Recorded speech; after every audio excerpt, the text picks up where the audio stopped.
How many of you here have pets? That's awesome. Today I'd like to talk to you for a few minutes about Boston Terriers. In particular, I'd like to talk to you about the history and roots of the breed, characteristics and traits of the breed, and my personal experience with Boston Terriers. I'd like to start off by giving you some background on the breed.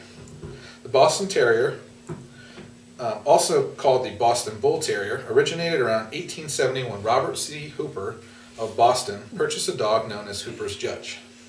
He was of Bull and Terrier lineage. The dog interbred with one or more French Bulldogs, giving you the modern-day Boston. Known as the American Gentleman because of his dapper appearance and characteristically gentle disposition, was accepted in 1893 by the American Kennel Club as a non-sporting breed.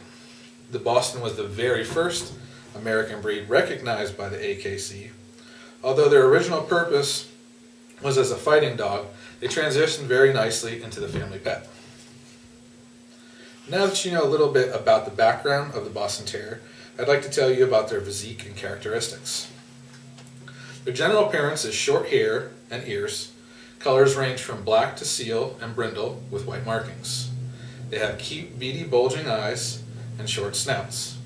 They can weigh anywhere from 12 to 24 pounds, and their height varies from 15 to 17 inches. The average lifespan is around 11 to 13 years, although there are documented cases of them living well into their teens. Their demeanor is energetic and fun-loving, caring, intelligent, protective, dominant, and can be downright stubborn at times. Bostons are generally eager to please their owners and can be easily trained, giving a patient owner. Both females and males are generally quiet and bark only when necessary. Their usual sensibility attitude towards barking makes them excellent choices for apartment dwellers. Finally, I'd like to tell you about my experiences with Bostons.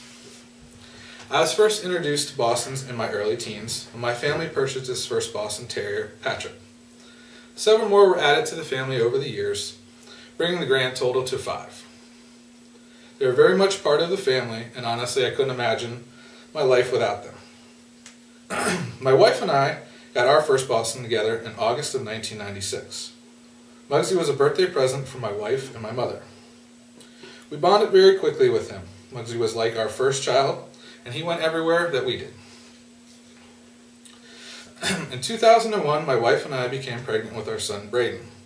From the very beginning of my wife's pregnancy, Muggsy would put his head on my wife's belly and listen to him moving around inside. When Braden was born, Muggsy would sleep under my son's bassinet in a room he previously never used to go into. They were destined to be best friends from the start. In 2007, we purchased our current Boston Terrier, Carrera. From day one, Braden and her were inseparable. She helped my son get over his fear of sleeping in his bedroom on the other side of the house from our bedroom. My son is now almost 10 years old and does not like to sleep without his Carrera. In closing, today I talked to you about Boston Terriers, their history, traits, and my personal experiences with them. When I began today, you did indicate that some of you did have pets. Hopefully you'll be able to take away some information about Boston's history, their characteristics, and some of my more memorable experiences with them. I'd like to leave you with this Roger Caro quote: "Dogs are not our whole life, but they do make our lives whole." Thank you for your time today, and do you have any questions?